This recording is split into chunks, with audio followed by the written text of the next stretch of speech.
Bonsoir. Nous avons le plaisir d'accueillir Gérard Ferret, qui est ancien, je ne vais pas passer en revue sa carrière, mais je dirais qu'il est ancien directeur scientifique adjoint du département sciences-chimie du CNRS. Ce qu'il faut remarquer, c'est qu'il a été au début de sa carrière instituteur. Donc j'ai noté ça, et c'est rare de trouver quand même quelqu'un qui a suivi tout le processus, je veux dire, d'être enseignant-chercheur, en commençant comme instituteur pendant 3 ans. C'est tout à fait remarquable. Et puis après, il a eu des grandes... Il a suivi une carrière, il a beaucoup travaillé sur les solides poreux, comme il va vous l'expliquer, le gruyère, on va dire, et... Pardon, les montagnes. Et son travail a été récompensé, en fait, à la fin de l'an dernier, par la médaille d'or du CNRS, qui est la plus grande récompense du CNRS, qui est décernée à une personne par an, quelle que soit sa discipline. Donc, c'est un grand honneur d'avoir Gérard Ferret ce soir pour nous présenter son travail. Merci. Bien.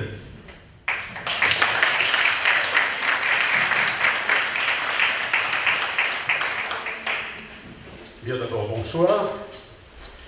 Merci d'être invité. Merci à Michel qui a suscité ces invitations. Et bien sûr, j'ai répondu avec plaisir, avec un peu de retard. Oui, tu m'en excuseras.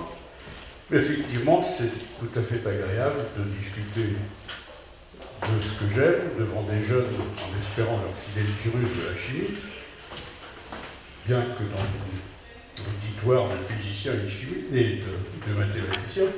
Mais bon, au moins je vais faire mon possible.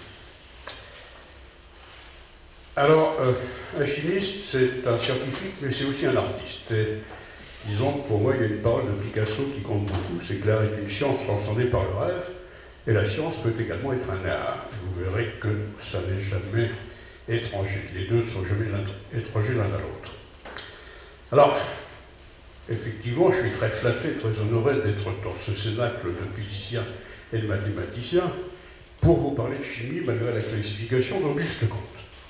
Tout simplement parce que la chimie, bon, c'est la science mère, et dans le monde aujourd'hui, elle redevient incontournable, et elle est unique. Elle est unique parce que, et je m'en réfère à Marcelin Berthelot, le chimiste célèbre, qui disait que la chimie est la seule science qui crée l'objet de ses études. Alors, il y a 2 mots là-dedans qui sont importants, c'est la création et l'étude. Alors, d'où ça vient? J'ai parlé de science mère, je dirais plutôt maintenant de science centrale. Et quand on regarde un peu derrière soi, au départ, chaque branche de la science s'est développée de manière assez indépendante, et puis elle est devenue, au fil du temps, très interdisciplinaire. En effet, on pouvait se poser la question de savoir, au départ, qu'est-ce qu'il pouvait y avoir de commun entre Platon, les Bragg, Pasteur et Pauling, par exemple. Quel rapport pouvait-il y avoir entre la philosophie, la géométrie, la physique, la biologie et la chimie? Alors certes, l'observation et la curiosité. Et aussi, quel rapport pouvait-il y avoir, quand on regarde un peu ce qu'avaient fait tous ces grands personnages, quel rapport il pouvait y avoir entre les polyèdres, la cristallographie, les virus et les vitamines? Vaste problème. Alors le mérite de tous ces gens-là, c'est d'avoir su regarder au-delà de leur domaine, de leur petite chapelle, et de savoir regarder les autres et essayer de puiser dedans pour enrichir sa propre discipline. C'est ainsi qu'on a fait l'interdisciplinarité, une espèce de mêlée de rugby.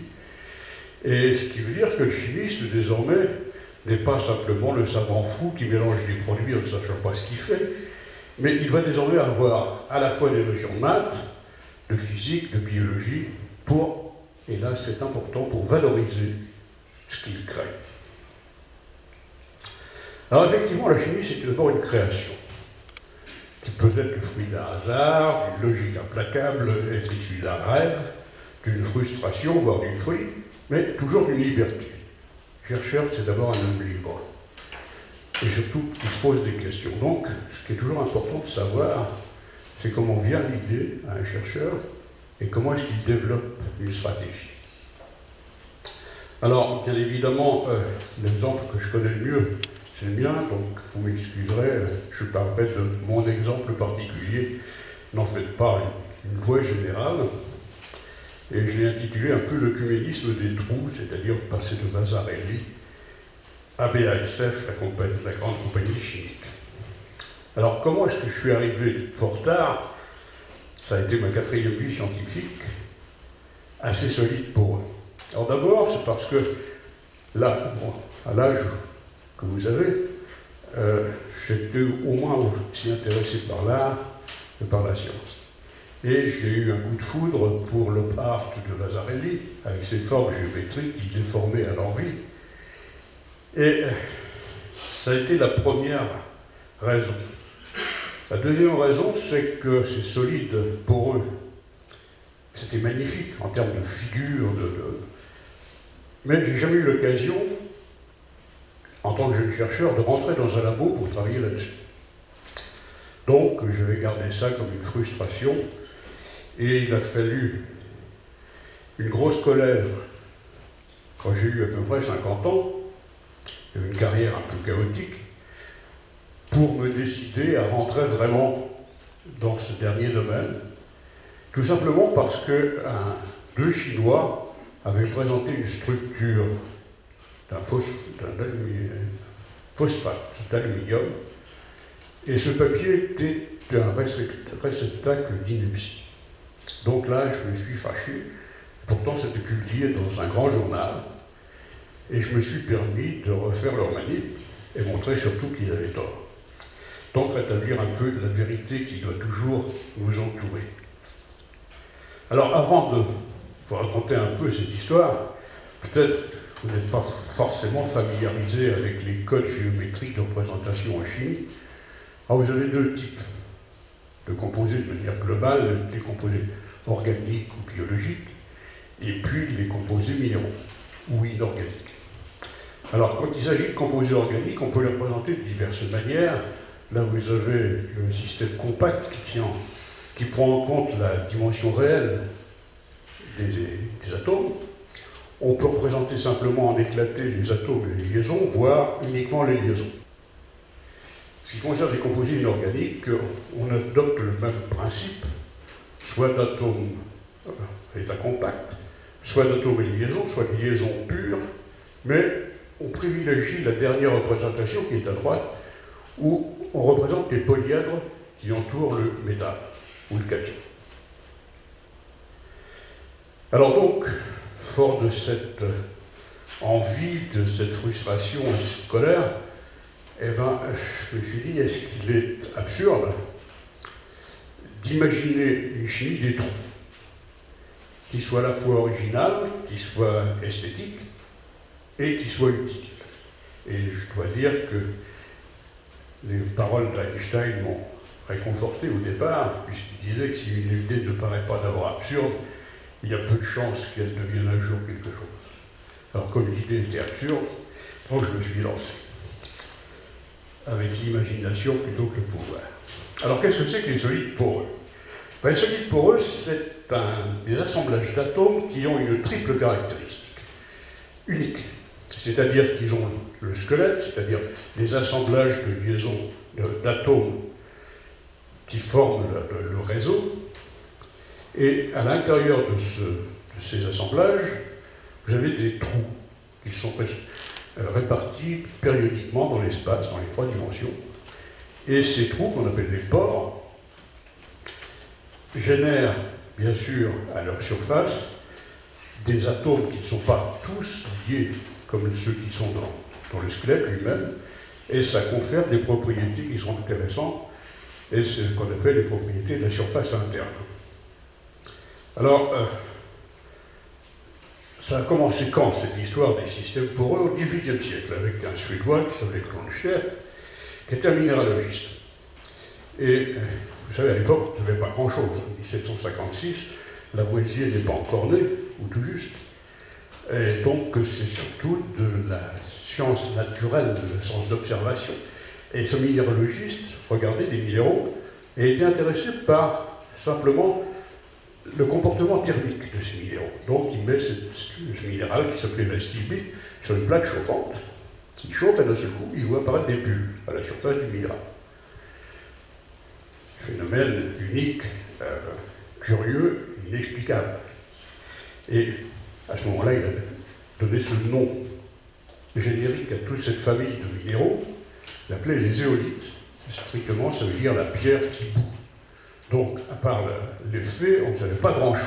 Il a fallu attendre les années 30 au XXe siècle pour qu'un grand chimiste qui s'appelait Linus Pauling, on parlait des 2 prix Nobel de Marie Curie, lui aussi il a eu 2 prix Nobel, un prix Nobel de chimie et après un prix Nobel de la paix, ce qui est aussi rare que cumuler un prix Nobel de physique et de chimie.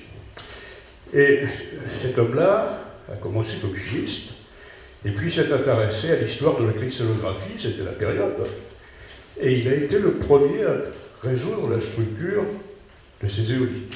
Et c'est là qu'il a pu montrer que vous aviez ce squelette, ces trous, ces pores, et qu'à l'intérieur des pores se logeaient des molécules d'eau qui, quand on chauffait, bien évidemment, se vaporisaient et donnaient les bulles à la surface. Donc, l'explication était faite, et ça donnait lieu à quelques applications immédiates, que ce soit d'abord comme tamis moléculaire, vous aviez des trous, c'était un tamis, et donc les molécules, suivant leur grosseur, passent ou ne passent pas. Deuxième aspect, qui est toujours d'actualité chez vous, tous les jours, c'est l'échangeur d'ions. Vos adoucisseurs d'eau, ce n'est pas autre chose que des éolites ou des composés apparentés. Et ensuite, et surtout, gros avantage, ce qui fait que ces matériaux sont devenus des matériaux stratégiques, c'est-à-dire qu'ils ont permis le cracking des huiles lourdes de pétrole. Et ils ont permis l'apparition des essences légères. Et je ne peux pas vous faire de dessin pour savoir à quoi peuvent servir ces essences. Alors donc, quand on revient au système poreux, cette fois-ci on va regarder de manière un peu plus moderne ce qui se passe. Donc, il y a 2 types de systèmes poreux, les systèmes avec un squelette purement inorganique, donc vous ne voyez ici que les polyèdres, et puis l'autre, dont on a découvert l'existence à la fin des années 80, avec Richard Robson, et qui ont la particularité dans ce squelette, qui est toujours très dimensionnel, d'avoir des parties inorganiques et des liaisons organiques, et tout ceci lié par des liaisons fortes, exclusivement. Ce qui différencie à la fois de la chimie moléculaire ou de la chimie supramoléculaire chez Rajan Riley. Alors la stratégie maintenant, donc, cette question se posait, est-ce que l'idée était absurde? Et si oui, à ce moment-là, bon, il fallait arrêter. Donc, au départ, j'ai fait comme tous les copains, c'est-à-dire que j'ai pris les systèmes, j'ai mélangé les produits, j'ai regardé ce qui se passait. Donc ça, c'est le b.a.-ba du chimiste. Alors, est-ce que, s'il avait l'idée possible, est-ce qu'on peut la généraliser? Donc, là, j'ai multiplié les manips dans les premières années. Et pour essayer d'être un peu plus intelligent, essayer de comprendre quels sont les paramètres chimiques qui vont déterminer l'existence ou non de cette phase-là. Donc ça, c'est l'approche classique du chimiste. Et moi, j'ai voulu comprendre. J'ai voulu comprendre et savoir comment se formaient ces solides. Parce qu'à partir du moment où on sait comment se forment les solides, c'est-à-dire qu'on va développer des études sur les mécanismes de formation, ce qui permet de développer des études in situ, c'est-à-dire étudier la réaction en temps réel. À ce moment-là, une fois qu'on a compris comment se forment les solides, eh bien, on peut faire ce que les Américains appellent le design, c'est un mot très snob que j'aime pas beaucoup, surtout à l'échelle moléculaire. Et si on veut faire le design, eh bien, on doit être capable, une fois qu'on a compris, de réassembler les pièces, et ça, rien ne va plus vite que la simulation numérique pour essayer de trouver des solutions possibles. Une fois qu'on a fait ça, le travail du chimiste fondamental est terminé, presque. Le travail du chimiste est terminé. Mais un chimiste, il a fait des matériaux, et depuis quelques 30-40 ans, les chimistes et les physiciens ont appris à travailler ensemble, d'abord parler le même langage, ce qui n'est pas toujours évident. Et disons que la chimie, on est passé aux propriétés des produits qu'on faisait. Alors les propriétés peuvent être d'origine physique ou peuvent être des propriétés biologiques, d'où la nécessité de s'ouvrir, sans devenir des spécialistes, c'est bien clair, mais au moins s'ouvrir à ces disciplines voisines qui permettent de mieux appréhender ce qu'on fait. Et enfin, le travail des chimistes n'est jamais complet s'il se contente de rester à l'échelle du labo. S'il a des produits intéressants, eh ben, il faut savoir les faire à grande échelle, donc développer des relations industrielles pour arriver à faire des produits utiles à partir de produits intéressants. Donc c'est toute cette démarche que je vais vous détailler un peu maintenant. Alors, le chimiste que j'étais, ou que je suis encore, il a la chance qu'il y a une palette d'outils assez extraordinaire. Alors à gauche, vous avez la palette de synthèse, qui est classique, hein, avec toutes les méthodes qu'on peut connaître. Et puis, bien évidemment, mes contacts avec les physiciens m'ont appris la diffraction, que ce soit des rayons X, des électrons ou des neutrons, ce qui permet d'accéder à la structure intime de la matière, donc les arrangements géométriques des atomes dans l'espace, pour décrire ces solides pauvres. Et puis, là aussi, après la cristallographie, je suis allé vers la physique et regarder les propriétés, qu'elles soient de conduction, de magnétisme ou de propriétés optiques. Donc, je commençais à avoir une vue un peu plus large de ces solides. Et à partir du moment où j'avais compris comment ils se faisaient, eh bien, j'ai développé des programmes de simulation numérique pour essayer de prédire ce que je faisais avant de le faire. Alors tout ça, vous allez voir, ça a marché, c'était pas mal. Alors, ce qui concerne la synthèse, j'avais un gros avantage. Je n'avais pas besoin de beaucoup d'énergie pour faire ces synthèses. Ça se passe dans des petites autoclaves à des températures qui sont en moyenne de 200 degrés. Donc ça correspond à des pressions à l'intérieur de l'autoclave de 10 à 30 bars, ce qui est rien. Mais alors l'inconvénient de cette méthode simple, c'est qu'on sait ce qu'on rentre, on sait ce qui sort, et qu'est-ce qui se passe à l'intérieur? Mystère.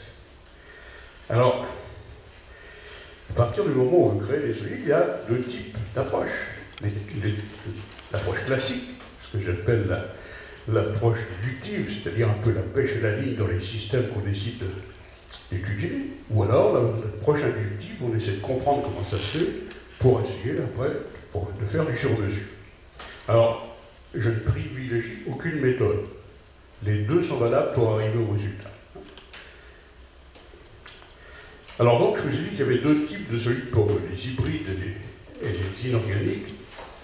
Et quand on regarde, quand on compare les caractéristiques de ces deux-là, ça va très vite à l'avantage des hybrides, parce que d'abord, leur squelette est neutre, c'est-à-dire que tout ce qui est dans les pores, on pourra l'enlever très facilement sans dépenser beaucoup d'énergie. Les interactions entre ce qui est dans les pores et le squelette sont très faibles. La structure, même on peut chauffer jusqu'à 600 degrés, ça tient toujours, malgré la présence de produits organiques.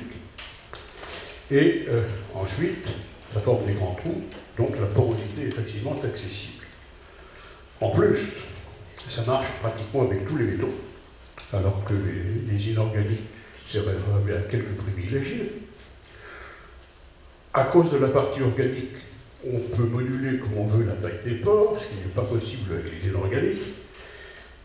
Et ce qui fait que, à la fin, quand on regarde en termes de probabilité, de statistiques, eh bien vous avez d'énormes chances avec les hybrides et beaucoup moins avec les organiques. Ce qui fait que, après avoir commencé avec les inorganiques, j'ai très vite dérivé vers ce qui était a priori plus riche.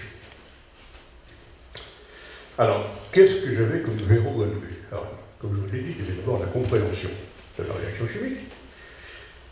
D'abord, aussi, avoir de très grands pores. Plus le trou est gros, plus on va mettre de choses. Trouver des propriétés utiles, autres que celles qui sont habituellement réservées aux solides poreux, à savoir les propriétés d'absorption. En plus, si on veut des applications industrielles, Il ne faut jamais travailler sur le platine, le palladium ou l'iridium qui coûtent la peau des fesses. Il faut mieux travailler sur des métaux un peu plus communs et qui sont tout aussi intéressants. Donc il y a un problème de coût si on veut l'application.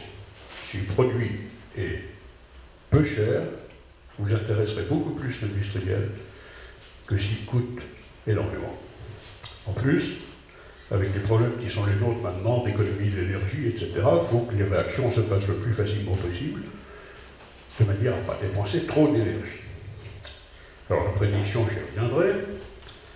Alors, une fois que j'avais fait cette pêche à la ligne au départ, j'ai regardé les structures.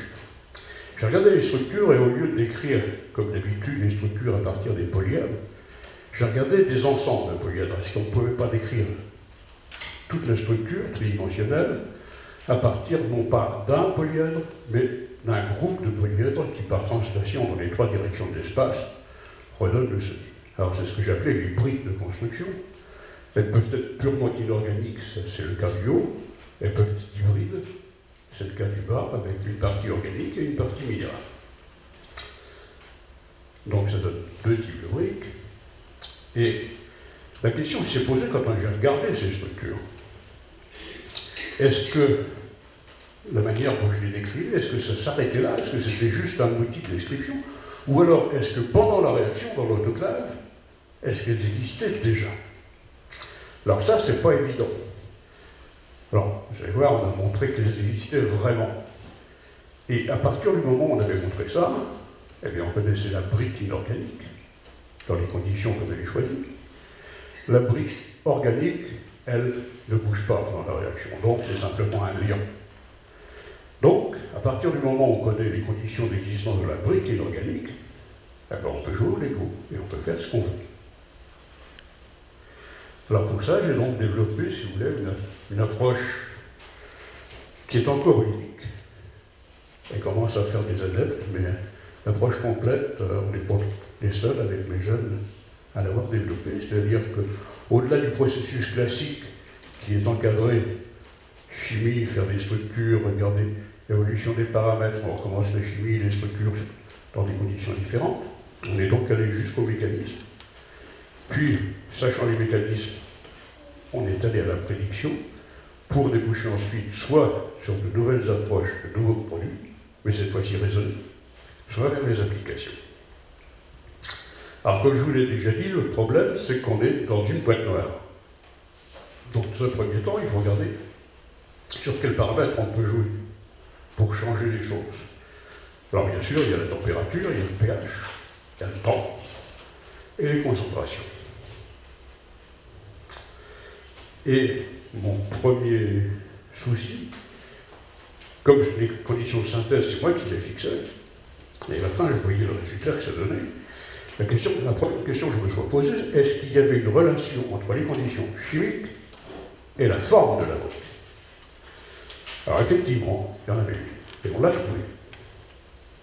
À partir du moment où on avait vu qu'il y avait une corrélation entre la structure et la chimie, à ce moment-là, on a développé des méthodes in situ, donc c'est-à-dire qu'on étudie pendant la réaction dans l'autoclave l'évolution du système, alors que ce soit, on a utilisé la RMN, RMN du solide, RMN du liquide, parce que vous avez des mélanges hétérogènes, donc on peut savoir ce qui se passe et dans le solide qui se forme, et dans le liquide sur l'agent. L'infrarouge, bien sûr, c'est un vieil outil, mais dont peu de gens savent tirer la substantifique moelle, si je pourrais dire, l'exaste et la diffraction, qui est un des outils préférés. Et tout ça nous a permis de montrer que la brique qu'on voit dans le solide final, elle existe déjà pendant la réaction. Et à partir du moment où on sait les conditions associées à l'existence de la brique pendant la réaction, après on peut jouer. En plus, accessoirement, alors comment est-ce qu'on a découvert ça? Alors, je vais vous donner deux exemples. Un sur les inorganiques. Vous voyez, c'était le fameux composé pour lequel j'avais piqué une rogne à 50 ans.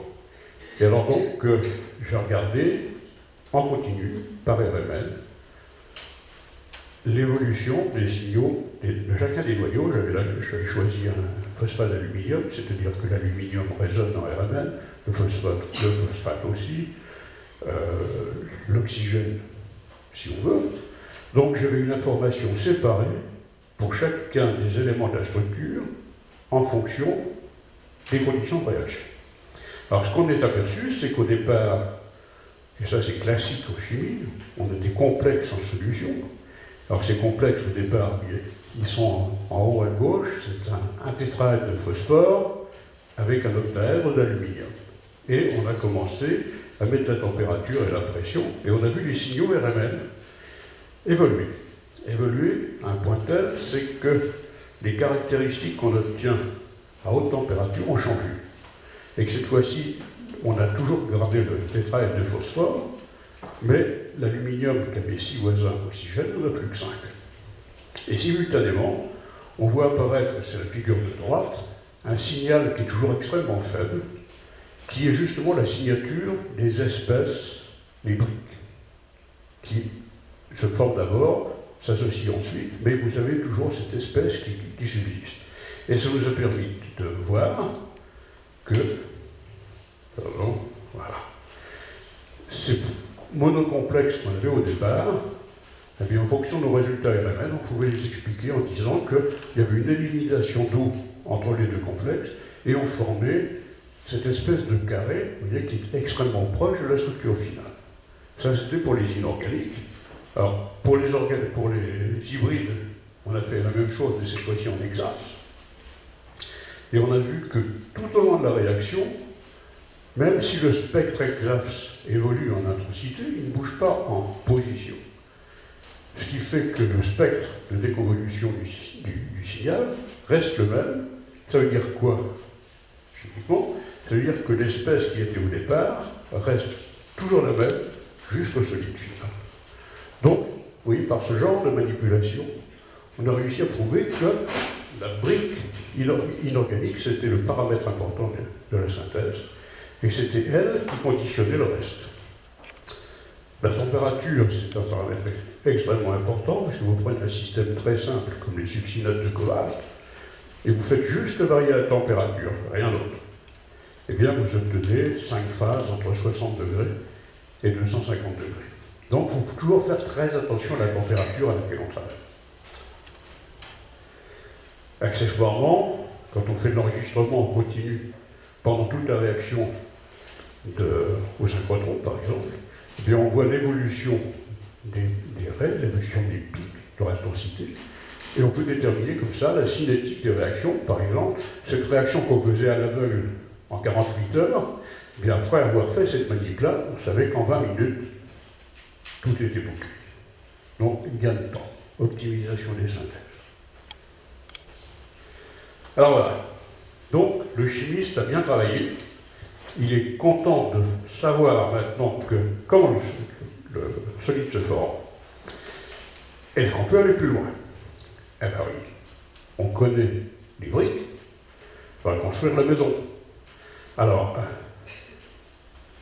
il y a beaucoup de possibilités. On mélange les briques, on obtient le solide, mais la question qui se pose, c'est quel solide? Et avec quelle structure? Alors pour ça, on a regardé de près, on a affiné le rôle de la brique inorganique. La brique, elle est variable suivant les conditions chimiques et suivant la nature du métal qu'on utilise. Alors là, vous avez par exemple à gauche le cuivre en présence de ligands carboxylates. À droite, vous avez le chrome, et vous voyez, dans un cas, vous avez un dimère, dans l'autre cas, un trimère. Donc, la nature du métal influence la forme de la brique. Mais ensuite et surtout, ce qui est important, c'est ce qu'on appelle la connectivité, c'est-à-dire le nombre de liaisons qui peuvent se développer autour de la brique inorganique pour rattraper les autres. Alors cette connectivité, elle est très variable, et vous voyez, elle est fonction du nombre de carbone qu'il y a autour. Donc à gauche, vous avez une connectivité de 4, là de 6, et maintenant on peut atteindre des connectivités qui peuvent aller jusqu'à 12. Alors en définitive, pour un physicien, pour un topologiste, qu'est-ce que c'est qu'une structure? Bien, c'est tout simplement, au-delà de la chimie, c'est juste l'assemblage de deux connectivités. Une connectivité inorganique, qu'on connaît par la nature de la brique, et une connectivité organique qu'on connaît par la nature du ligand qu'on a choisi. Donc comment ça se combine? Eh bien, on va voir. Alors le ligand, on peut le choisir, mais il ne bouge pas pendant la réaction. Donc, tel qu'on l'a choisi, tel on le retrouvera. Donc on peut choisir sa courbure. Vous voyez, on a le noyau benzénique à gauche, c'est une substitution en 1,3. On peut également, en greffant un gros atome lourd sur le cycle benzénique, forcer deux briques à tourner de 90 degrés par rapport à l'autre. Donc c'est vraiment du jeu de Lego. Alors on peut jouer bien sûr sur la longueur, et là vous avez par exemple quelque chose qui a été développé par un de mes jeunes confrères, et juste en gardant la même brique qui est à gauche, en haut, eh bien je joue sur la longueur de l'organique pour augmenter bien sûr la dimension de la maille cubique et donc le volume du pore. Donc, facile à atteindre. Alors nous, c'est plutôt intéressé non pas au ligand, mais à la brique elle-même.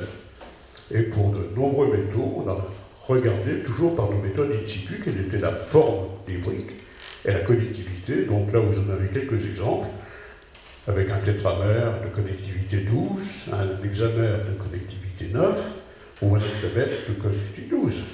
Mais il y en a une que j'aime bien, c'est cette brique un peu curieuse. Vous avez des antiprismes d'Archimède qui sont liés par des arêtes et qui forment une connectivité de 12. Et vous voyez une structure extrêmement aérée. Et quand on la regarde en termes de topologie, c'est juste un réseau cubique face centré.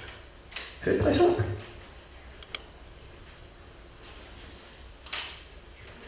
En plus, quand on veut des propriétés, eh bien, on peut induire la propriété en choisissant convenablement la partie organique. Là, on a introduit des ligands chiro, et donc on peut espérer des propriétés physiques, du type optique non linéaire, et ou de la catalyse énantiosélective quand on fait de la chimie. C'est tellement facile qu'on peut tout faire. On peut mélanger plusieurs briques inorganiques avec le même organique et ça marche. Au niveau de la partie organique, on peut greffer après la synthèse des fonctions sur le noyau benzénique pour acquérir d'autres propriétés. Là, on a fixé des métaux carbonyles qui vont permettre de fixer beaucoup plus d'azote ou d'hydrogène suivant ce qu'on veut faire. Alors, me direz-vous, ça y est, tout est logique, tout est parfait, on peut s'arrêter. Eh non, vous savez, la nature réserve toujours des surprises. Et il nous est arrivé ceci, produit sec, classique. Quand on met 2 gouttes d'eau sur ce produit sec, d'un seul coup on le voit gonfler, mais ce n'est pas anecdotique. Il triple de volume, juste en mettant 2 gouttes d'eau. Parce que l'eau rentre dans les pores, dilate les pores, en plus c'est réversible, et c'est tellement réversible que sur le long terme, qu'on a fait des essais à 1000 cycles, et le produit est toujours inaltéré. Alors ça joue au niveau de la cage, et ça se joue au niveau de la connexion entre la partie inorganique et la partie organique. Et vous voyez que les deux oxygènes de la fonction carboxylate qui sont en rouge vont servir de rotule entre les deux parties. Donc, ça devient flexible, quand la structure le permet. Alors donc, à ce niveau-là de la recherche, on pouvait être content, on avait fait plein de produits, on avait compris comment ça se faisait.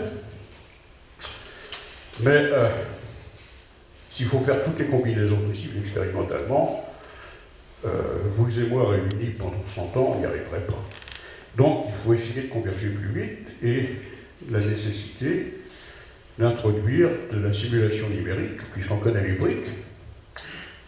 Regardez quelles sont toutes les possibilités de connexion entre les deux briques. Donc une simulation qui se fait par une méthode de Monte-Carlo avec recuit simulé, qui devient extrêmement classique, puisque j'ai appris que maintenant c'est dans les programmes. Hein. Voilà, ça va peut-être venir. Mais c'est un outil extrêmement utile. Donc quand on regarde l'hypersurface d'énergie, à chaque minimum de la simulation correspond une solution. Probable ou peu probable. Au départ, on ne sait pas. Mais il y a un puits, et là, on peut regarder ce qui se passe. Alors, donc, on regarde toutes les possibilités. Alors, et à la fin, on regarde toutes ces possibilités qui nous donnent à chaque fois, du point de vue cristallographique, les dimensions de la maille, les coordonnées atomiques dans la maille. Bien sûr, on peut calculer le diagramme de rayon X, cette espèce de photomaton de chaque produit qu'on obtient, et on peut le classer par énergie de réseau décroissante, ce qui veut dire que les plus stables seront les plus probables. Alors, ce qui fait qu'on a validé cette méthode. Donc, vous voyez, à partir de 200 000 essais, on arrive à 20 solutions possibles, dont 3 ou 4 sont raisonnables en termes d'énergie. Par exemple, si on mélange une brique inorganique extrêmement simple, un octaèdre, avec un ligand organique extrêmement simple, l'ion terephthalate, en accéléré, voilà ce que vous voyez à l'écran. Ça bouge, ça se coupe, et à un moment déterminé, ça se fige, ça se relaxe, et quand on compare les résultats expérimentaux aux résultats de simulation, l'accord est très bon. Donc on a validé la méthode. Ça veut dire qu'on peut, connaissant la brique inorganique, après on peut imaginer tout ce qui est possible. Alors pour valider la méthode encore mieux, on a pris les conditions chimiques dans lesquelles on savait que la brique était un trimère qui est en haut à gauche, à droite. Par contre, on n'avait pas essayé avec ce nouveau ligand, alors on obtient une nouvelle phase avec un photomaton absolument abominable, un nombre d'orées terrible. L'analyse chimique nous donne le rapport entre le métal et la partie organique. Quand on fait les mesures d'absorption, on voit qu'il est très absorbant. Donc c'est un bon produit. Alors on a cherché la brique réelle, celle qui était pendant la réaction, et on trouve cette brique qui est un tétraèdre de ces trimères. Et quand on fait l'examen de toutes les possibilités de combinaison, on n'en trouve que 3 raisonnables. 3 qui sont avec des caractéristiques cristallographiques complètement différentes, avec leur photomaton complètement différent, mais quand on compare à l'expérience, il n'y a qu'une solution. Une et une seule. Et alors, cette solution, je vous ai dit, on avait les paramètres de la maille, on avait les coordonnées atomiques. Donc on pouvait dessiner la structure qui restait encore théorique. Alors bien sûr, on a fait l'affinement structural au synchrotron, et on obtient ce monstre. C'est vraiment un monstre parce que quand vous regardez les paramètres de maille et les volumes d'une maille, c'est 400 000 angstrom-cubes pour le premier ligand, c'est 700 000 pour le second. C'est-à-dire qu'on est dans la dimension des tailles de protéines, ce qui s'était encore jamais rencontré dans la chimie des hybrides. Et pourtant, c'est simple. On est parti du trimère, on l'a associé avec soit un trimésate, qui est quand même un ligand simple, soit avec un caractère qui est encore plus simple, et on obtient cette brique énorme. Alors je dis énorme parce que quand on la compare à des objets que vous connaissez déjà, en particulier le fameux Foularène, vous savez, le C60, dont on nous a rabattu les oreilles pendant quelques années, ben, le Foularène il est plus petit. Et alors quand on connecte toutes ces briques ensemble, elles s'associent par des sommets, les supertétraèdres s'associent par des sommets, de manière à constituer une structure tridimensionnelle énorme. Et vous voyez que dans cette structure tridimensionnelle énorme apparaissent 2 types de cages. Enfin, vous voyez, non, je vous fais converger. Des cages jaunes, dans lesquelles vous avez 28 supertétraèdres, qui forment un trou de 34 angstroms, de plus de 3 nanomètres. Et dans l'autre, la petite, est faite près de 3 nanomètres. Donc, c'est un produit, quand on calcule le pourcentage de matière qu'il y a dans la maille cristalline, c'est 8%. La densité, c'est 0,1. Ça flotte. et c'est stable. Et vous voyez que on est dans les dimensions des protéines. Bon, je ne vais pas vous donner des détails numériques qui seraient un peu fastidieux. Alors, bien sûr, ça y est, le chimiste est content. Il peut s'arrêter là. Mais il faut se poser la question, pourquoi on a fait ça? Alors, c'est pas faire des produits chimiques, c'est pas faire des objets chimiques, c'est d'essayer de les transformer en matériaux. Et qui plus est, les matériaux qui ont des propriétés, et quelquefois, dans le même matériau, on a plusieurs propriétés. Alors, qu'est-ce qu'il fallait faire? Ben, c'est pas moi qui ai dit la nature a horreur du vide, c'est Aristote, donc, un grand ancêtre.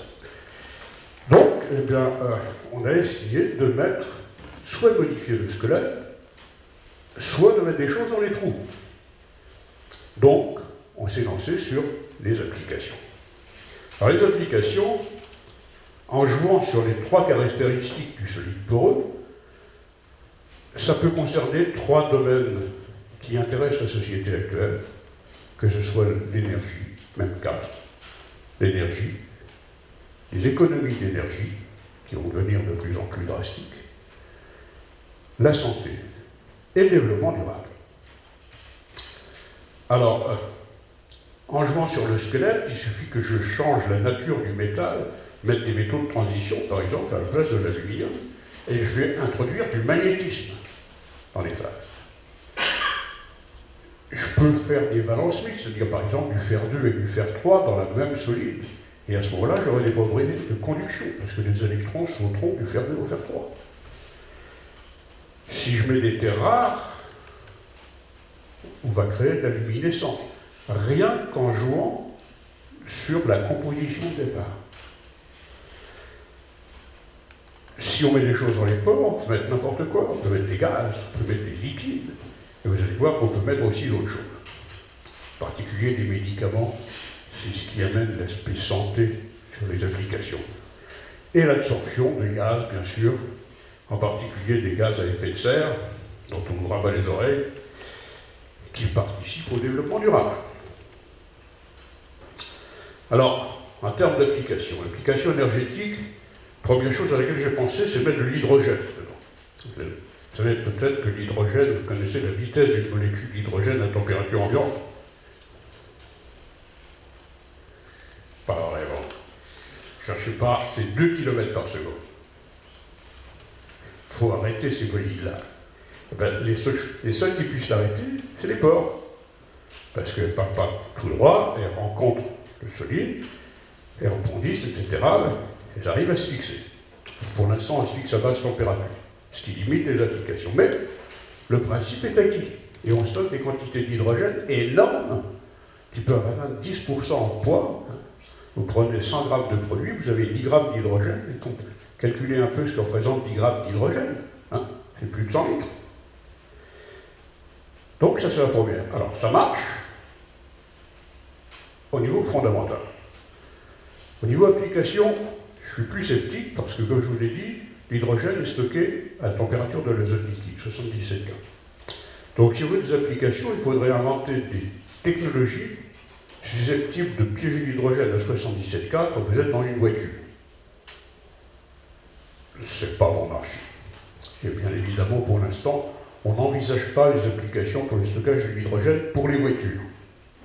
Mais par contre, en ce qui concerne une autre application d'hydrogène, qui va devenir de plus en plus importante, c'est la pile à combustible. Le miracle du développement durable. Mélange de l'hydrogène, de l'oxygène, ça fournit l'énergie, et c'est pas peu loin. Il faut le stocker l'hydrogène. Et nos produits sont de bons candidats pour le stockage de l'hydrogène. On piège l'oxygène aussi, donc nos produits peuvent servir de réservoir pour la pile à combustible. Mais pas forcément négligeable. En plus, je vous ai dit qu'on pouvait mettre le même métal à 2 degrés d'oxydation différents pour favoriser les sauts d'électrons entre le fer 2 et le fer 3, par exemple, ou entre titan 3 et titan 4. Ça veut dire que vos matériaux qui étaient isolants lorsqu'il y avait qu'un type de métal deviennent conducteurs et on peut les utiliser comme matériau d'électrode, dans les piles à combustible, dans les batteries. Et c'est pas mauvais. En ce qui concerne les économies d'énergie, vous savez tous déjà ce qu'est la catalyse, c'est-à-dire des réactions qui abaissent la quantité d'énergie nécessaire pour que la réaction se fasse. Alors ils sont pas mal non plus, et la dernière application énergétique dont je parlerai, c'est la séparation de gaz. Vous savez, quand vous avez des mélanges de gaz, surtout des gaz toxiques, pour les séparer, c'est toujours très consommateur d'énergie, parce qu'il faut faire des distillations successives, etc. Et vous allez voir qu'avec certains de nos produits, le mélange de gaz se fait sans apport d'énergie, à température ambiante, et dans 20 minutes. Alors, je développe un peu. L'hydrogène, voilà les courbes d'absorption, et vous voyez les quantités des matériaux qui sont les meilleurs pour l'instant, qui fait 7% en poids. Alors, ce qui a intéressé aussi les chercheurs, parce qu'on n'est pas uniquement, on ne fait pas de la recherche appliquée, hein. Je vous rappelle qu'on a commencé par la recherche fondamentale. Ce qui intéresse aussi, c'est de savoir où est-ce que se fixe l'hydrogène quand il est dans la cage. Alors ça, on a montré par diffraction de neutrons que ça se situe sur la partie exclusivement inorganique, pas sur la partie organique. Alors pourquoi est-ce que c'est à si basse température? Tout simplement parce que l'énergie d'interaction qu'on a mesurée par calorimétrie, elle est très basse. Donc ça veut dire que l'hydrogène a beaucoup de difficultés à se fixer sur la paroi. En termes de matériaux d'électrode, je vous ai dit, voilà, ça c'est le produit qu'on a utilisé. Alors pour créer la balance mixte, on a introduit par électrochimie un peu de lithium métallique dans notre solide. Le lithium est un réducteur bien connu. Donc il va réduire le fer 3 en fer 2 et vous allez créer ce mélange fer 2, fer 3 qui autorise après des sauts d'électrons et des propriétés de conduction. Et vous avez la courbe intensité potentielle qui est là-haut. En plus, du point de vue magnétique, le fait d'introduire deux valences fait que d'un antiferromagnétique, on devient ferrimagnétique. Propriétés catalytiques, bon, ça serait un peu trop long à en parler, c'est un domaine qui débute. Parce que, vous savez, quand on fait quelque chose de nouveau, la réaction de la communauté, c'est toujours avoir des doutes. Moi, on m'a dit que les produits ne sont pas stables, ils ne sont pas assez stables, donc ils ne vous intéressent pas. Jusqu'à ce qu'un de nos collègues dise pourquoi pas. Et là, on a commencé à voir que c'était intéressant. Alors, bien sûr, je vais parler de gaz qu'on peut mettre dans les trous, mais on peut mettre d'autres choses, même générer d'autres choses. En particulier, vous prenez une solution de nitrate de zinc. Banal. Le zinc rentre dans les trous.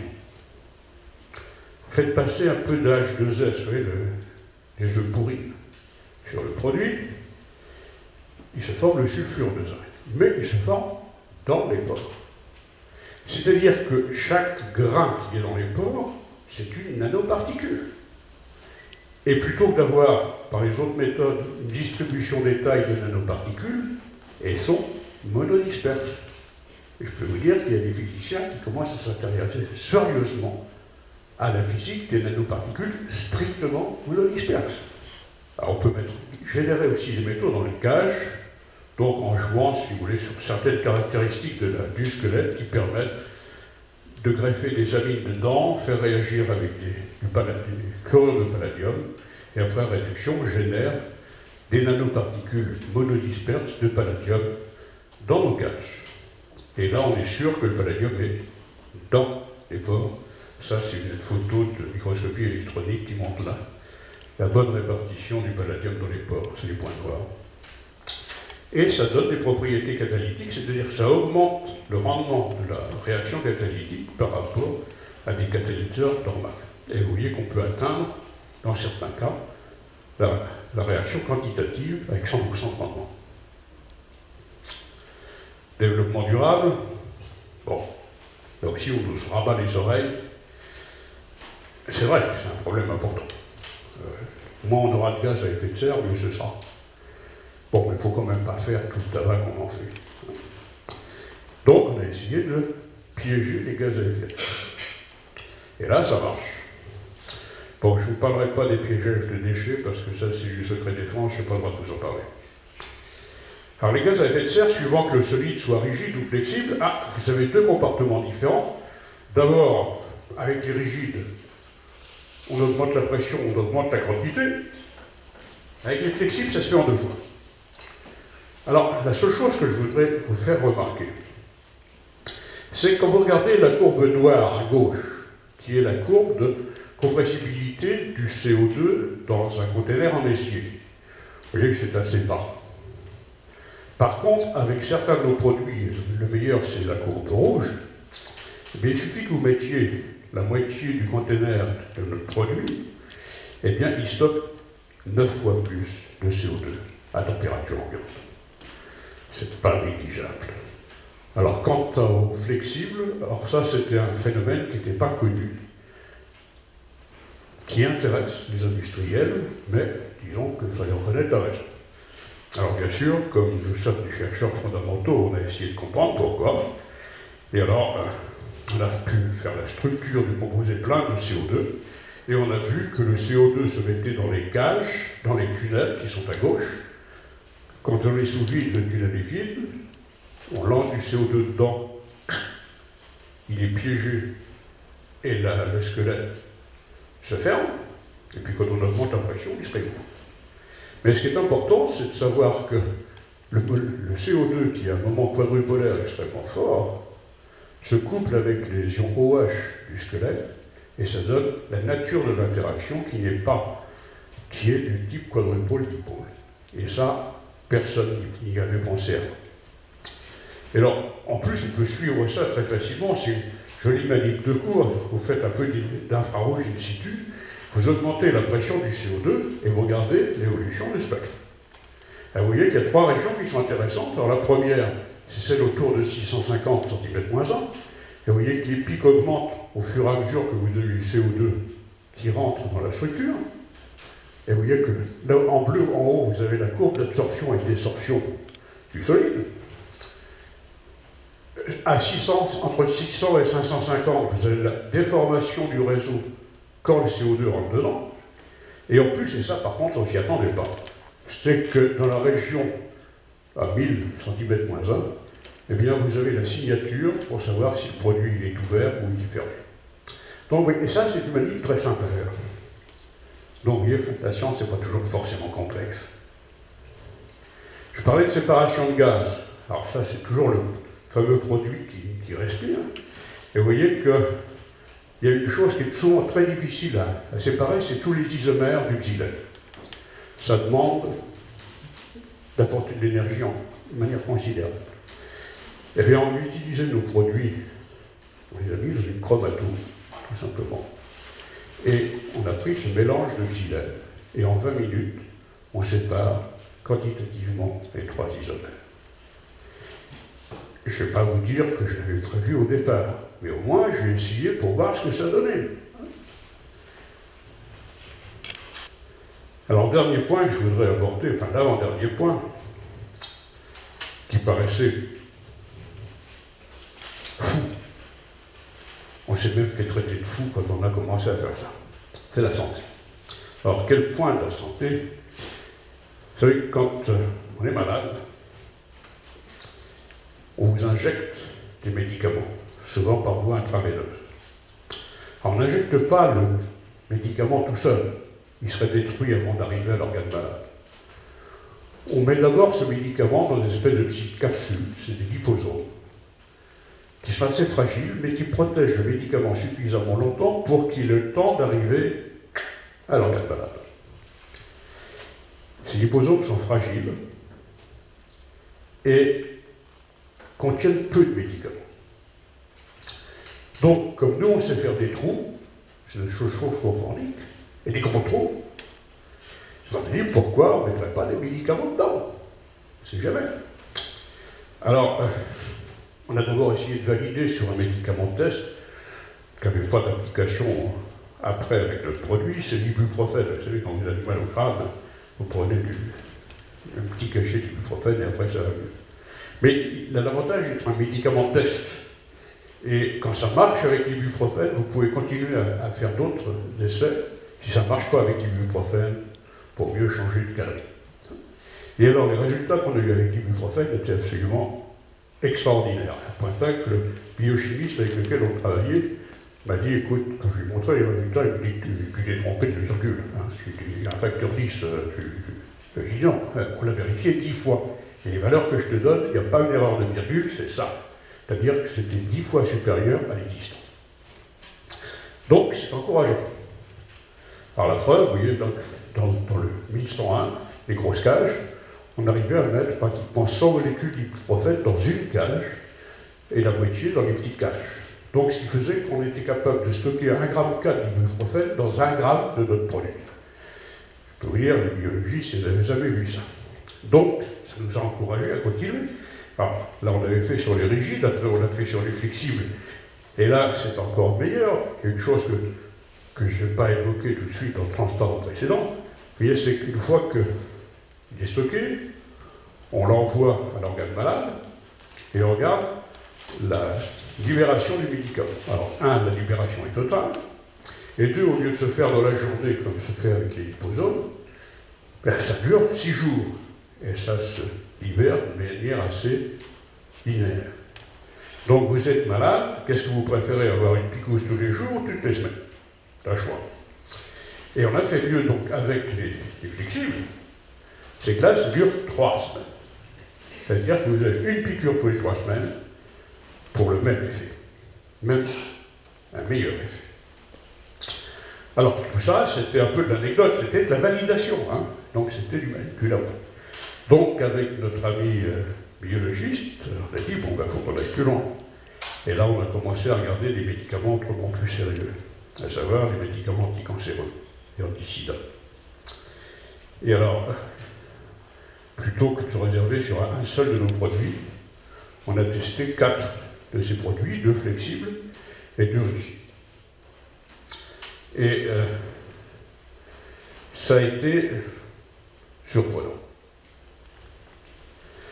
Donc vous voyez les 4 médicaments qu'on a rentrés. On n'a pas inventé les médicaments, on a simplement pris les médicaments utilisés par les médecins, mais on les a mis dans nos petits camions moléculaires, si vous voulez, pour voir s'ils étaient capables d'être aussi bons que les liposomes, voire meilleurs. Et on a donc pris les 4 médicaments, la doxorubicine contre le cancer du sein, la busulfan contre la leucémie des enfants, et la ZDTP qui est utilisée contre le sida. Et alors, les liposomes, ça renferme 5% de médicaments. Pour les 100 grammes de liposomes, vous aurez 5 grammes de médicaments. Je n'ai pas l'habitude de présenter les tableaux dans un exposé, mais là, je crois que ça vaut le coup quand même. Parce que vous voyez, les encadrés en jaune, c'est les pourcentages de médicaments qui rentrent dans nos pommes. Au lieu de 5%, vous voyez qu'on peut atteindre plus de 40%. C'est-à-dire que c'est 10 fois supérieur en performance au liposome. Tout ça, ça débute. Notre première publication date d'1 an. Je peux vous dire qu'il est inaperçu.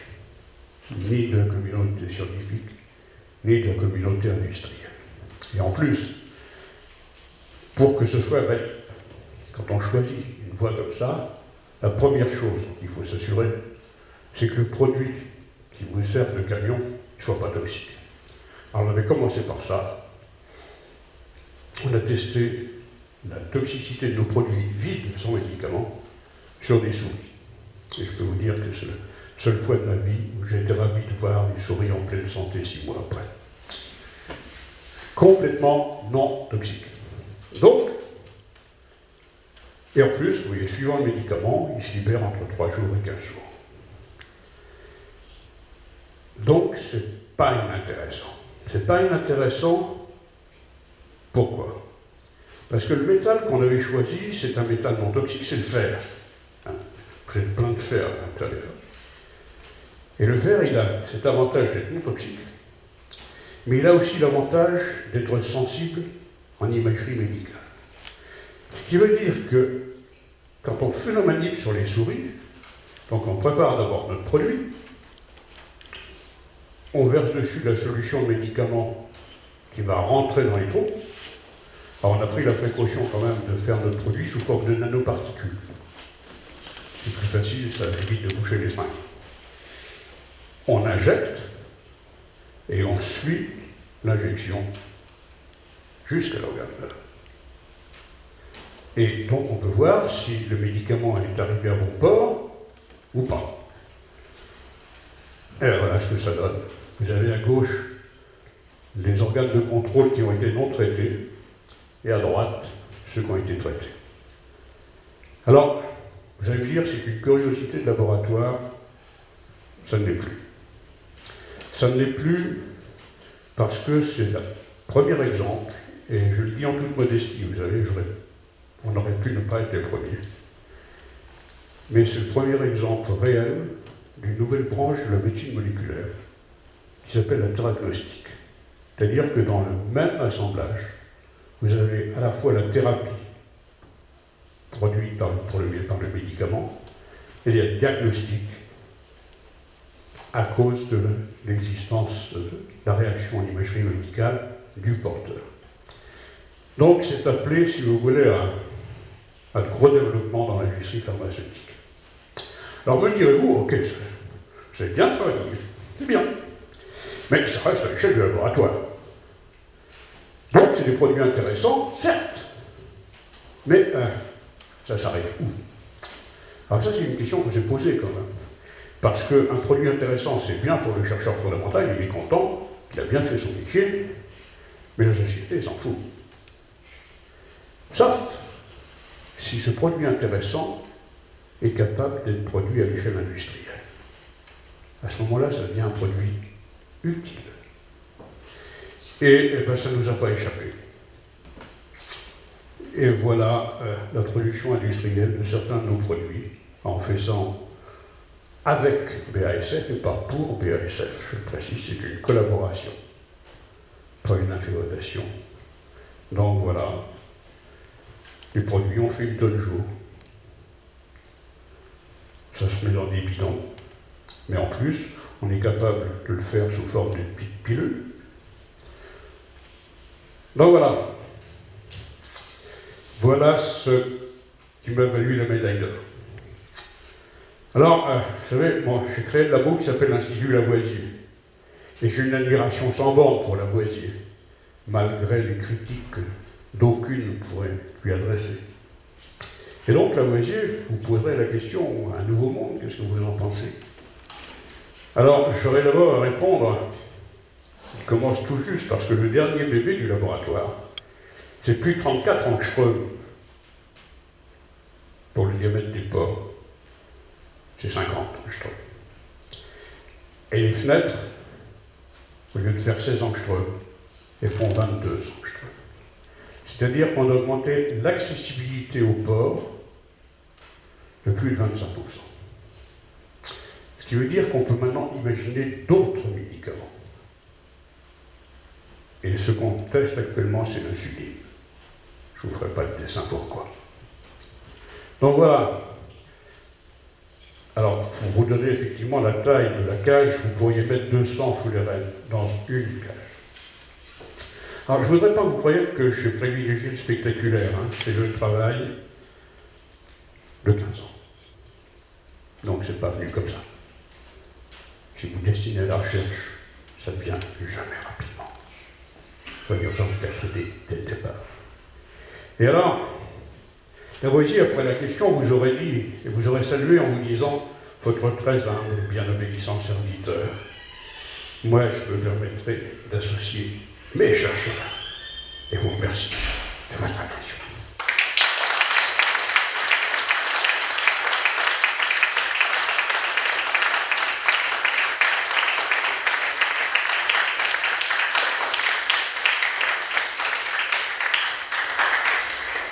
Merci, Gérard Ferrel, pour cet exposé fantastique.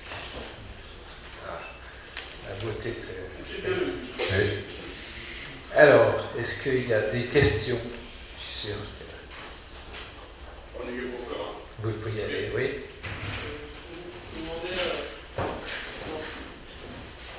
Voilà, quand vous parlez des applications pour libérer des médicaments au niveau pour libérer des médicaments au niveau des organes malades, comment c'est possible de les libérer exactement au niveau des organes ou pas? C'est quelque chose que je ne comprends pas. Mes copains biologistes vont me l'expliquer, mais toujours est-il qu'il y a ce tropisme du médicament qui est dans les circulations veineuses et qui s'en va vers l'organe. Je ne peux pas vous dire pourquoi. Par contre, je vais répondre à la question précédente. Qu'est-ce qui devient ce produit non toxique? Est-ce qu'il reste dans l'organisme? Est-ce que s'en débarrasse? Alors, nos souris ont beaucoup souffert. Il veut dire qu'à chaque fois on faisait une injection, et à période régulière, on pouvait la souris, on regardait la coupe d'organes pour voir.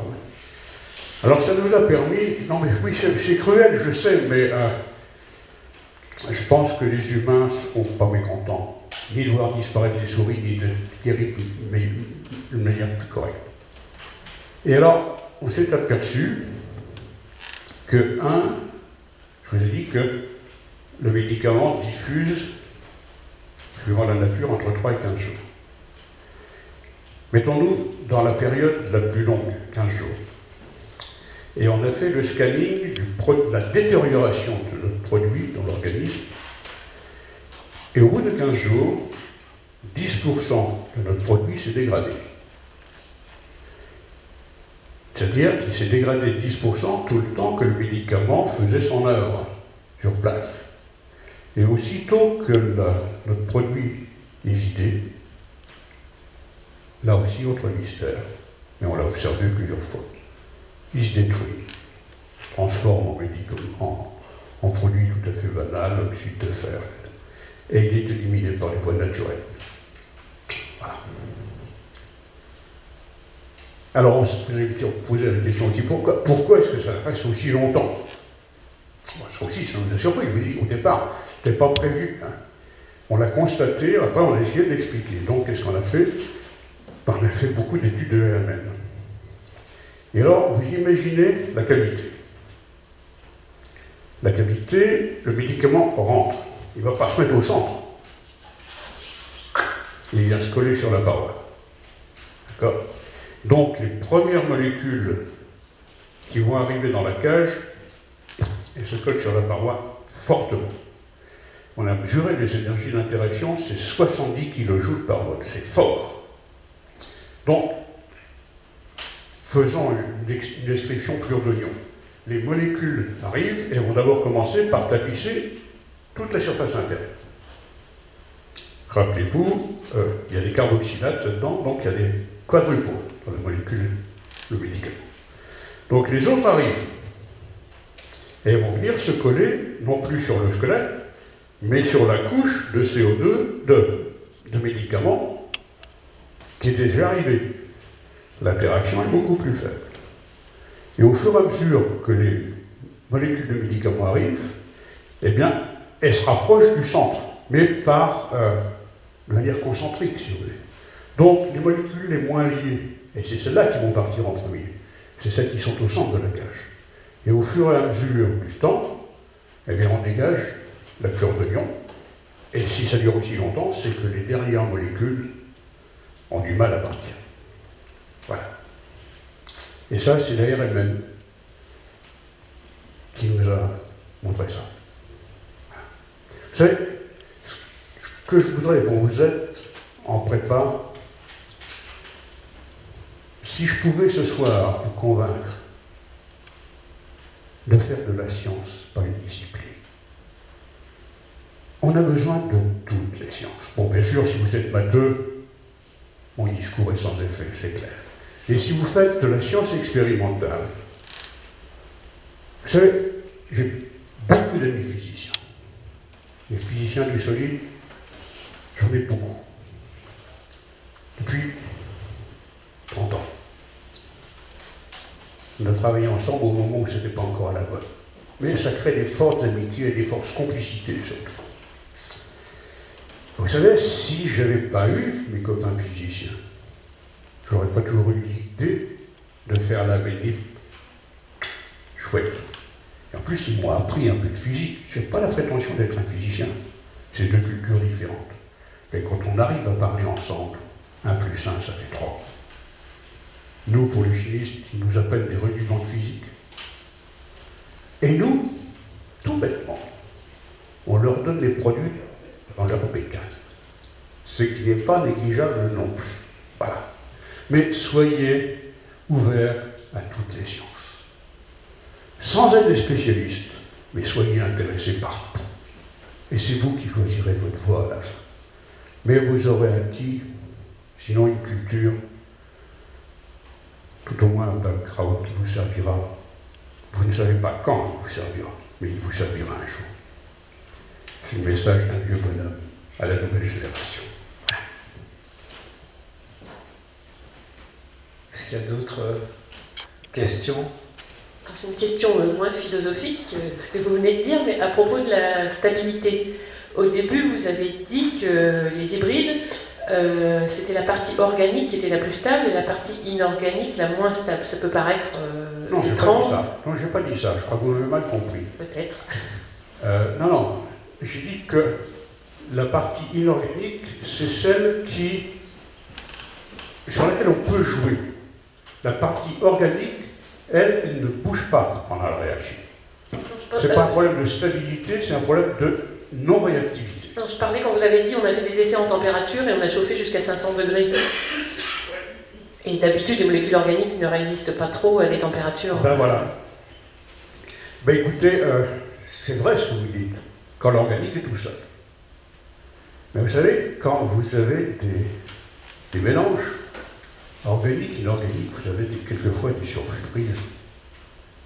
Et ça tient à la force que vous avez le cœur de l'organique, qui est fragile, mais vous avez la partie fonctionnalisée de l'organique, qui est très fortement liée à la partie inorganique, et ça induit de la stabilité à la molécule organique qu'elle n'aurait pas toute seule. C'est des énergies de liaison. Vous voyez, la liaison carbone-oxygène-métal augmente, à partir du moment où il y avait le couple, augmente de 30%, l'énergie de liaison, par rapport à une liaison CO classique. Une fois que c'est lié au métal, ça augmente de 30%. Parce que toutes les interactions électroniques sont modifiées. Donc, c'est surprenant. Ça supprime une idée reçue sur la fragilité de l'organique. Mais il faut séparer des idées reçues, vous savez. J'aurais été tout à fait comme vous en disant l'organique. Au départ, ça a été vraiment ma crainte en disant, bon, on va s'amuser, mais il ne faut pas espérer des miracles, parce que l'organique, c'est vachement fragile. Quand vous avez un terephthalate d'aluminium qui tient à 600 degrés, quand je dis ça à mes amis de la catalyse, d'un seul coup, le regard était quelque peu méprisant, commence à devenir intéressé. Et puis, quand est-ce que tu nous envoies du produit? Je dis, quand tu veux. Vous voyez, en science, la science est une quête. C'est jamais un dogme. Jamais. Et il ne faut jamais avoir d'idées reçues. Il y a des faits établis. Certes, ce n'est pas une idée reçue. Un fait établi est un fait scientifique. Mais les idées reçues et le cours, il faut toujours faire très attention. Et vous me direz que 50 ans de conneries n'ont jamais rendu quelqu'un intelligent, mais méfiez-vous. Essayons d'être plus intelligents que les idées reçues. Voilà. Je vais une autre question. Les propriétés magnétiques, quelles sont-elles? Vous avez dit que ça passe de antiferro à ferri, mais il y a d'autres. Enfin, vous en faites quoi? Bon, si vous voulez. Moi, ma deuxième vie, c'était du magnétisme. Mais au niveau fondamental. Donc, je me moque pas mal de la performance magnétique. Là, c'est simplement le fait magnétique qui m'intéresse. Donc, comme ce n'est plus ma tasse de thé, je me suis restreint au cas classique. Par exemple, quand je parle avec des carboxylates de nickel, j'étais très content qu'ils soient ferromagnétiques. C'est plus rare des matériaux ferromagnétiques, dans l'absolu. Mais quand ils sont ferro à 2K, ils sont plus utiles, ils sont intéressants, ils restent intéressants, mais ils sont plus utiles. Donc je me suis quand même cantonné, si vous voulez, au magnétisme classique. J'aurais pu regarder en fonction des structures, des verres de spin, ou de school. Vous savez, j'ai un petit groupe, vous l'avez vu. Il faut garder la ligne. C'est-à-dire qu'on ne peut pas se permettre de se disperser à l'infini. Et quand je vois des caractérisations intéressantes en magnétisme, j'ai tout un réseau de physiciens, d'amis physiciens, qui sont infiniment plus compétents que moi. La seule chose, c'est que j'aurais pas mis le produit à la poubelle, je leur téléphone et je leur dis « Regardez ça ». Et c'est eux qui font la musique et l'interprétation. Mais on est resté dans le classique, hein, soyons clairs. Voilà. Et je voulais savoir les médicaments, il y a déjà des médicaments qui existent avec des phénomènes de retard, oui. Et c'est suivant quel principe Si vous voulez, ce principe, c'est ce que je vous ai dit, il est basé sur la différence des interactions au fur et à mesure qu'on s'éloigne de la paroi. S'il n'y avait pas d'interaction entre la paroi et le médicament, si ça ne faisait que le rôle de sac, si vous voulez, sans interaction, tout partirait instantanément, et c'est ce qu'on appelle, c'est ce que les médecins appellent le burst effect, c'est-à-dire que, bon, on met le médicament, aussitôt il est largué, point final. Et c'est parce que en termes de physique, on va regarder les choses en termes de charge partielle. Et de potentiel de surface. Quand vous avez la surface interne, vous avez des liaisons habituellement satisfaites qui ne le sont plus. Donc apparaît un potentiel de surface. Potentiel de surface qui va générer des interactions avec les quadrupôles, une fois de plus, des fonctions carboxylates du médicament. Et disons qu'au fur et à mesure qu'on va s'éloigner de la surface, les interactions, cette fois-ci entre molécules de médicaments, sont beaucoup plus faibles.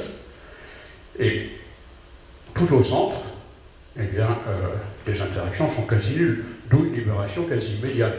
Au centre, c'est un burst effect. À la surface, on pourrait imaginer que ça durerait des mois, mais à ce moment-là, ce serait plus intéressant.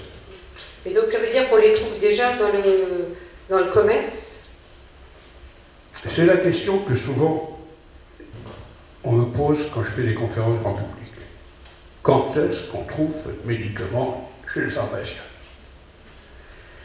Et alors là, j'ai toujours à dire que nous sommes des scientifiques, pas des marchands de soupe. Notre travail s'est arrêté au moment où nous avons montré la propriété. Nous avons été capables d'intéresser l'industriel pour qu'il produise son produit. Mais à partir du moment où on va passer du souris à l'homme, de la souris à l'homme, vous savez comme moi que c'est des années de tests.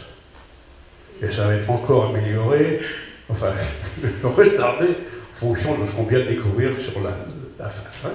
Bon, le scandale actuel. Donc c'est des années de tests sur l'humain avant d'avoir la bénédiction. Ça peut aller de 3 à 5 ans. Nous, on a gagné un peu de temps, en ce sens que on ne s'est pas arrêté au boulot de labo. On a fait gagner du temps à la production éventuelle en résolvant tous les problèmes technologiques de changement d'échelle. Quand je vous dis qu'on fait 1 tonne jour, vous n'imaginez pas les problèmes technologiques qu'il y a à résoudre entre la production à 1 gramme dans le labo, à 10 grammes, puis à 100 grammes, puis au kilo. Il y a même eu, je pourrais vous donner une anecdote, un de mes jeunes collègues américains, dont je ne vanterai pas l'honnêteté intellectuelle, avait fait une publication spectaculaire, extraordinaire, tellement extraordinaire qu'une industrie chimique a dit on achète votre brevet. Et ils l'ont payé très cher. Sans avoir eu la précaution de vérifier les données de ce monsieur.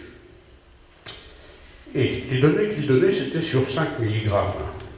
Quand ils sont passés à 1 gramme, la performance était diminuée de 10%. Quand ils sont passés au kilo, il n'y avait plus de propriété. Donc l'industriel a pris un bouillon. Donc ils sont devenus très prudents. Donc c'est pour ça que quand on travaille avec un industriel, enfin quand mon groupe travaille avec, vous savez, quand je dis moi, c'est nous. Hein. Tous ceux que je vous ai montrés là, ce n'est pas des esclaves, c'est des complices. Hein. Gardez tous ça en mémoire. Quand on donne, quand on prête un produit à un industriel, d'abord on lui donne le produit sans information. Parce que ce qui l'intéresse, lui, c'est la capacité de piéger le gaz, etc. On lui donne le produit, mais tu le testes. Elle dit, ah, la propriété m'intéresse. Elle me dit, tu peux m'enfiler 10 grammes. Je dis, ça coûte de l'argent. Donc il me paye pour les 10 grammes. Enfin, il paye l'amour pour les 10 grammes. Et il teste. Et si la performance à 100 mg et à 10 grammes est la même, là il continue. Et on continue à travailler. Et vous savez, c'est un processus d'aller-retour où chaque étape compte. Parce qu'un produit qui sera ultra performant en absorption à 1 gramme pourra être inefficace à 1 kg. Parce qu'il y aura un problème de joint. Le joint de gramme, etc. Donc, chaque cas est un cas particulier. En plus, dans notre cas, il faut être réaliste. L'industriel avec lequel nous travaillons, que j'ai cité, a été le premier à voir l'intérêt. Donc on travaille avec lui, pas pour lui, avec lui, je le précise. Et les performances de certains de nos produits, la preuve c'est eux qui produisent chaque jour. Les inciter à commencer à mettre le produit sur le marché. Ce qu'ils ont fait, en envoyant gratuitement aux marchands d'automobiles quelques grammes de produits pour tester, pour savoir si ça les intéressait. C'était en 2007. 2007, c'est le début de la crise. Et en plus, BASF a fait une très mauvaise affaire en achetant une compagnie étrangère qui lui a coûté énormément cher au pire moment. Et la crise est arrivée. Ce qui fait qu'actuellement, tous les problèmes technologiques sont résolus. Le marché n'existe pas et ça coûte très cher de créer un marché industriel. Donc le management, c'est uniquement une décision de management. Le management est prudent, il attend de voir comment évolue la conjoncture, comment évolue la crise, et ils vont se décider, on y va ou on n'y va pas. Pour l'instant, ils ne bougent pas. S'ils y vont, ils savent que d'emblée, il faut créer le marché, mais ils auront le monopole. Ce qui fait qu'il y a un retour sur investissement qui n'est pas négligeable. Et puis si le marché ne prend pas, c'est eux qui prennent le risque. Donc, pour répondre de manière plus générale à votre question, notre rôle de scientifique n'est pas d'être malhonnête vis-à-vis de la société, d'autant que c'est des propriétés qui intéressent la société.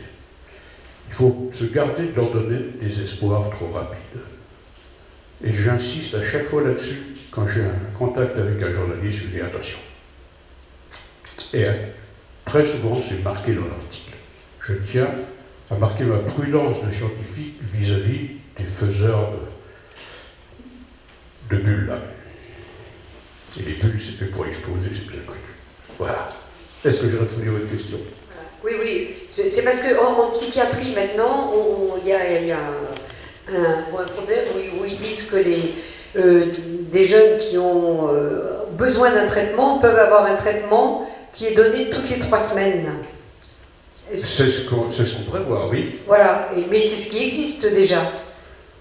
Pas sur l'humain, sur la souris. Je rappelle. Non, sur l'humain. Ah, l'humain, c'est pas encore. Il faut une décision ministérielle pour entamer les essais sur l'humain. Hein. Vous pouvez vraiment pas nous parler du stockage des déchets nucléaires Des déchets nucléaires. déchets nucléaires. Les déchets nucléaires. Pardon. Déchets nucléaires. Les déchets, ah non, je ne peux pas en parler. Pardon, Non, pas- c'est vrai. Non, non. C'est vrai.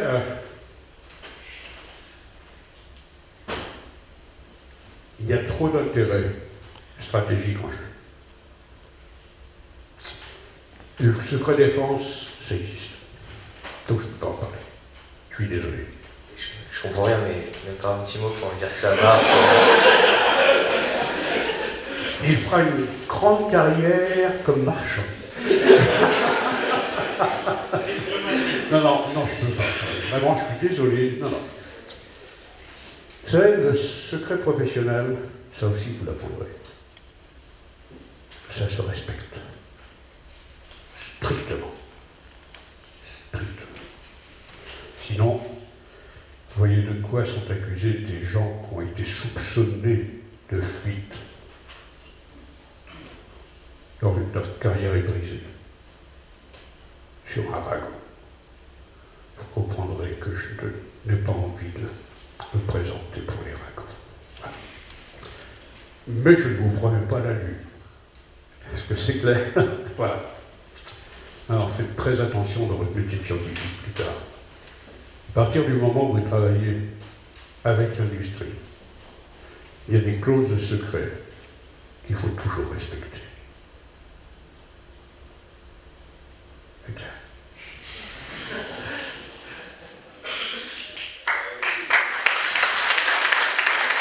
Merci pour cette proposition. Merci d'être venu. Et merci pour ça. C'est cela qui compte. Voilà.